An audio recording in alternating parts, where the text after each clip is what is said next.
Salam sejahtera dan salam perpaduan berita panas hari ini. Zahid jamin pembersihan total Anasir dalam UMNO. Puad berita penuh. Presiden UMNO Ahmad Zahid Hamidi memberi jaminan akan melakukan pembersihan menyeluruh bagi menghapuskan unsur tidak bertanggung jawab dalam parti. Dedah ahli Majelis Tertinggi UMNO Muhammad Puad Zarkashi.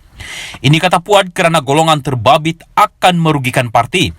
Dalam taklimat hari ini, Presiden UMNO Ahmad Zahid Hamidi memberi jaminan akan melakukan pembersihan total supaya UMNO bersih daripada Anasir baling batu sembunyi tangan.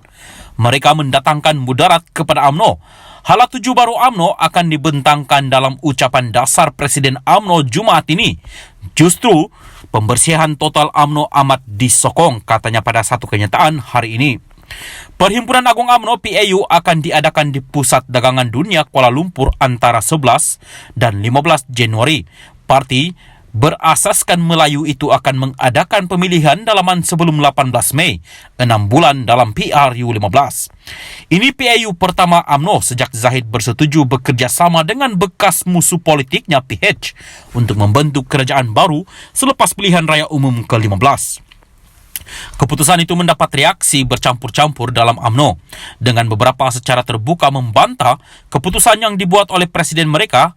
Oleh itu, pemimpin tertentu dijangka cuba mencabar Zahid untuk jawatan presiden. Mengenai perkembangan lain, Puad berkata tindakan tata tertib mesti diambil terhadap adun UMNO di Sabah kerana tidak mengikut barisan parti. UMNO masih berdepan dengan adun tidak berdisiplin, tidak ikut keputusan parti. Mereka mesti dipertanggungjawabkan. UMNO tidak boleh dijual beli, kena tegas, kata Puad. Rombakan Kabinet Sabah hari ini menunjukkan formula yang dicadangkan oleh Perdana Menteri Anwar Ibrahim ditolak oleh Ketua Menteri Haji Jinor, katanya yang juga Speaker Johor. Puad mendakwa formula Anwar supaya Kabinet Sabah kekal status quo. Nampaknya Majlis Angkat Sumpah Kabinet Baru Sabah diteruskan pagi ini. Bermakna Hajiji menolak formula kerajaan perpaduan oleh Perdana Menteri. Formula Perdana Menteri ialah status quo dan Hajiji kekal KM tanpa ada rombakan Kabinet. Tetapi dengan dua adun PH menyertai Kabinet baru bermakna PM merestuinya. Maksudnya wujud kerajaan perpaduan tanpa BN. Bola di kaki Perdana Menteri. Konsep kerajaan perpaduan tambah unik. Tidak timbul UMNO kalah dan PH menang. Semoga krisis politik Sabah selesai, kata Puad lagi. Jumaat lalu, pengurusi BN Sabah dan Ketua UMNO Bong Mokhtar Radin mengumumkan BN Negeri menarik balik sokongannya kepada Hajiji sebagai Ketua Menteri. Bagaimanapun, 5 adun BN tidak mengikut keputusan Bung dan berikrar untuk terus menyokong Hajiji. Antara wakil rakyat BN itu ialah Syahelmi Yahya BN Tanjung Keramat dan James Ratib BN Sugut. Dalam rombakan Kabinet hari ini, Syahelmi dinaikkan pangkat menjadi timbalan Ketua Menteri menggantikan Bung yang digugurkan. Sementara itu, James juga salah seorang Menteri Kabinet Sabah yang baru mengangkat sumpah. Salam sejahtera dan selamat malam kepada semua pendengar berita terkini. KJ, saya akan sokong Anwar jika jadi Presiden UMNO. Berita penuh. Bekas Menteri Kesihatan Khairi Jamaluddin berkata dia akan memastikan UMNO tetap menyokong kerajaan pimpinan Perdana Menteri Anwar Ibrahim jika dia atau sekutunya dipilih menjadi Presiden parti.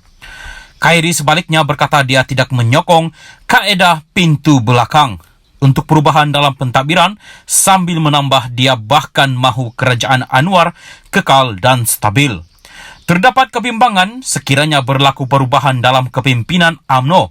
Ia akan membawa ketidakstabilan politik yang akan membawa kepada kejatuhan kerajaan. Satu lagi langkah Sheraton dan satu lagi kerajaan akan masuk dan seorang Perdana Menteri baru mengangkat sumpah. Loki, saya ingin menyatakan ini dengan jelas di hadapan semua orang di sini. Jika saya atau sekutu saya menang jawatan presiden, memenangi kepimpinan parti saya, kami akan memberikan sokongan kami kepada kerajaan perpaduan, kepada Anwar Ibrahim dan kepada anda, katanya seperti dilapor Free Malaysia Today. Bekas ahli parlimen Rembau itu bercakap pada forum anjuran Institut ISEAS Yusof Ishak Singapura Turut hadir ialah Menteri Pengangkutan Anthony Loki. Sementara itu, Khairi menganggap pemilihan UMNO akan datang adalah sangat penting dan mungkin boleh membawa kepada pembaharuan kepada parti terbabit. Katanya ia akan menentukan sama ada UMNO akan kekal relevan atau bersemadi.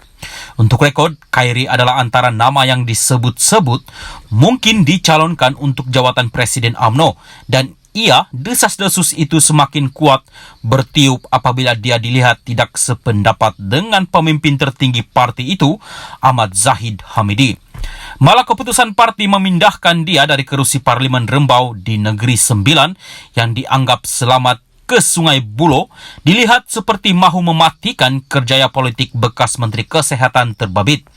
Berdasarkan keputusan PRU ke-15 lalu, ternyata Khairi gagal dalam cubaannya di kawasan kubu kuat PH berkenaan walaupun berjaya merapatkan jurang majoriti dengan ketara.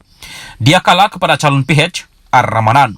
Walaupun tidak memberikan garis masa yang jelas pada November tahun lalu, Khairi menegaskan dia tidak akan meneruskan cita-citanya dalam parti sebaik saja PRU ke-15 berakhir.